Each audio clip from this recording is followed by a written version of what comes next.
पैसा पेमेंट नहीं हो रहा है। एक भी प्रवासी श्रमिक जो आए थे, हमारे श्रमिक भाई जो हमारे ही यहाँ के हैं, जो बाहर चले गए तो उसको मुख्यमंत्री जी प्रवासी करने लगे। वो विधानसभा में बोले कि सबको 1000 पेमेंट हो गया, एक आदमी का पेमेंट नहीं हुआ है हमारे विधानसभा में।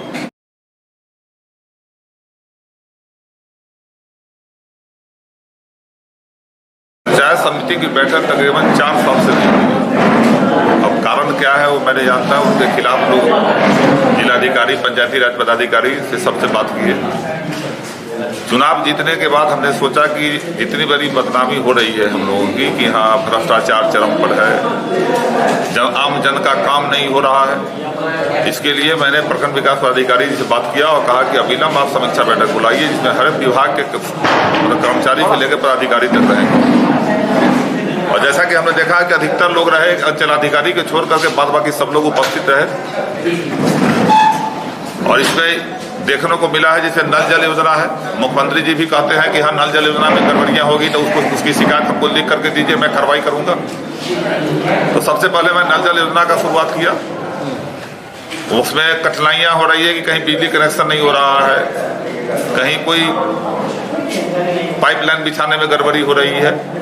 लेकिन हमारे यहाँ अधिकतर जगह तो काम हुआ है, लेकिन जो काम पहले हो चुका है, आज से 3 साल 3 साल पहले, जहाँ से मोटर चल गया, पानी चला गया गरीबों के घर तक, और उसके साफ सफाई पर कोई ध्यान नहीं।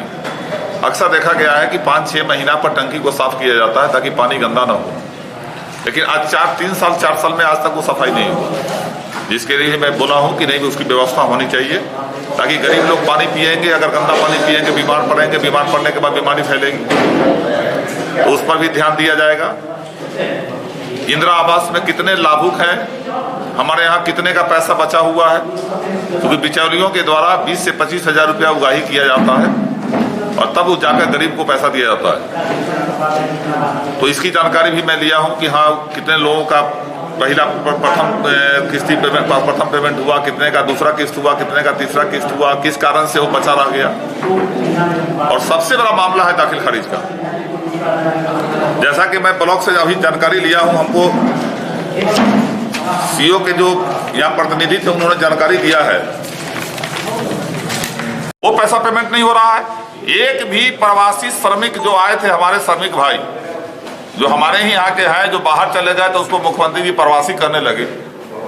वो विधानसभा में बोले कि सबको 1000 पेमेंट हो गया, एक आदमी का पेमेंट नहीं हुआ है हमारे विधानसभा में। अभी तक तो अंचल वाले से पूछते हैं तो प्रखंड पर फेंकते हैं, प्रखंड से पूछते हैं तो कहते हैं कि नहीं वो अंचल का काम है, तो गया कहाँ। मुख्यमंत्री जी बोलते हैं कि 1000 रुपया पर व्यक्ति को मैं भेज दिया पैसा। अभी तो मेरे पास लिस्टेड है, यहाँ अस्पताल का स्थिति वही खराब है, एक महिला डॉक्टर नहीं है हमारे यहाँ। अगर दूर दराज से महिलाएं हमारे यहाँ आती हैं, भर्ती होती है, उनका प्रसव क्या कराएगा। इतनी बड़ी मजबूरी है, नर्सिंग स्टाफ की कमी है, किसान को सही समय पर बीज नहीं मिल रहा है। तमाम समस्याएं उभर कर सामने आई है, इसीलिए मैं समीक्षा किया। मैं अपने पदाधिकारियों से भी कहा हूँ, राशन वितरण में भी लापरवाही की जा रही है। फर्जी टेंट हाउस से बड़ी गबन की बात सामने आई है, क्या मामला है? मामले के तक जहाँ तक सरकार हमने देखा है वाउचर के दिखा रहे हैं। इस संबंध में जो अंचलाधिकारी महोदय द्वारा ही बिल की निकासी की जाती है, इस संबंध में हमको कोई जानकारी नहीं है।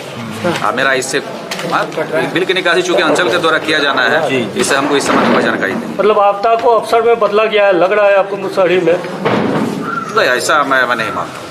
सर जो बिल दिख रहा है, बिल तो प्रथम दृष्टि ना एड्रेस न टीम है न उसका बैट है, कुछ भी नहीं, तो क्या लग रहा है कि कुछ तो गड़बड़ी हुई है। इसमें अब अंचलाधिकारी महोदय के स्तर से बात वाउचर तैयार किया जाता है, ये हमको जानकारी नहीं। अंचलाधिकारी महोदय के द्वारा ही तैयार किया गया बिल, उसमें मेरा कोई रोल नहीं होता है। रोल की बात नहीं कर रहे हैं आप एक पदाधिकारी हैं, एक प्रखंड के सबसे बड़े पदाधिकारी हैं, तो एक पदाधिकारी की जिम्मेदारी होती है कि अगर उसके प्रखंड में इस तरह का कोई अगर वाकया सामने आता है तो आप आगे क्या करने जा रहे हैं इस मामले? सर के द्वारा अभी जानकारी जैसे आप लोगों को भी हुई है, अभी भी हमको ये मालूम हुआ है, जानकारी हम लेंगे, अंचलाधिकारी महोदय से बात करके हम जानकारी लेंगे। टेंट हाउस को लेकर आप जांच पड़ताल कराएंगे कि वो है हाँ, अंचलाधिकारी महोदय से बात करके दोनों आदमी संयुक्त जानकारी लेकर क्या किया जा सकता है बेहतर कार्रवाई करने के ऊपर से मांग करेंगे। बिल्कुल अगर साबित होती है तो हाँ, अगर तो इस तरह की होती है तो बाइलॉस ही है यही, तो दोषी पे कार्रवाई हो।